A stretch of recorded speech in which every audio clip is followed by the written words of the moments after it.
आंसू। संत बाबा कारू लछन के जी आवाज लगावे रहे। मनहासार जे लछन के गाय के रोक रहे। संत बाबा कारू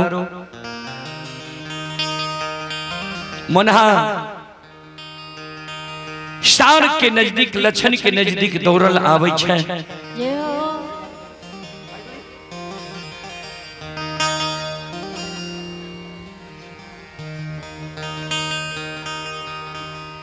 संत बाबा कारू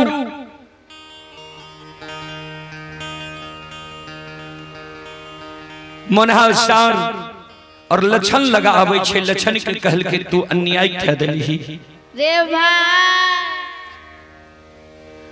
बेर बेर तोरा बरजे रही हो।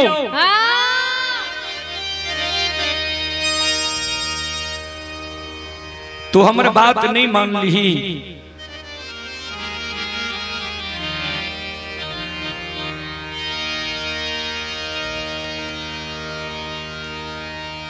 मनहासार के संत बाबा कारू धिक्कार मारे रे मनहा। हेरे बेर बेर तोरा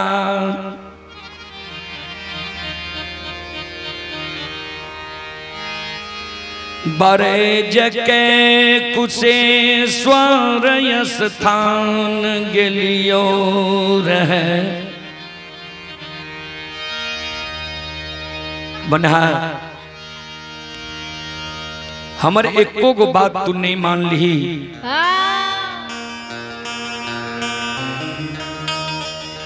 लछन गाय हाके रहे। लछन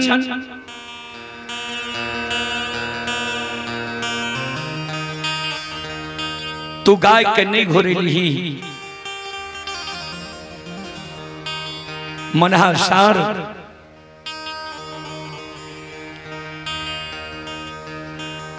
संत बाबा कारू की शब्द सुन के मनहा के आंसू गिरे।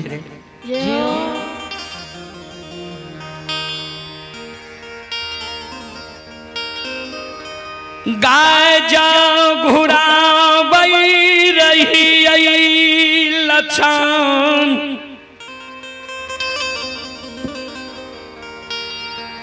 हमारा कहल कई पीठ के चाम बुखाए आयल बऊ।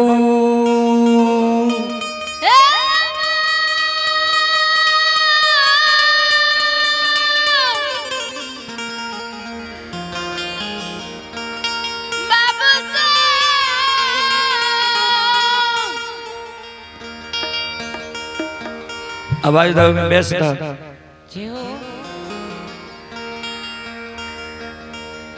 लछन हमरा कहल के मार लाठी से तोरा पीठ के चाम बुखार लेबो।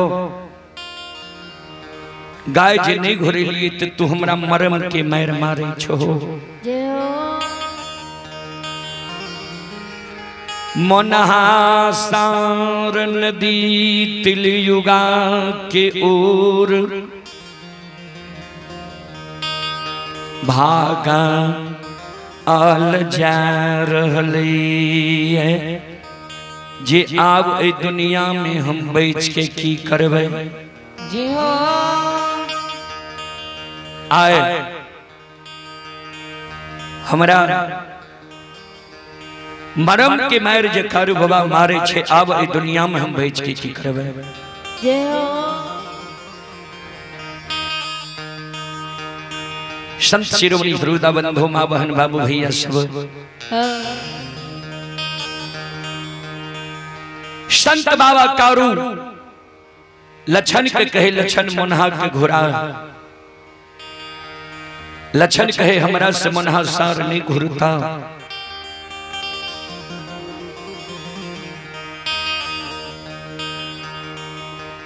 संत बाबा कारू मनहा के आवाज लगावे। मनहा लौट जो घूर के चलिया। मनहा हेरे आए भगवान तोहर मौत न लिखल खोए। तार कहाँ से निकाल दियो।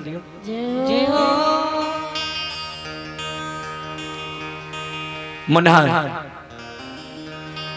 हाँ वहाँ एम्पलीफायर से निकल, यहाँ एम्पलीफायर से अपना एम्पलीफायर से वहां से निकल। आए भगवान तोहर मौत नहीं लिख ल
या की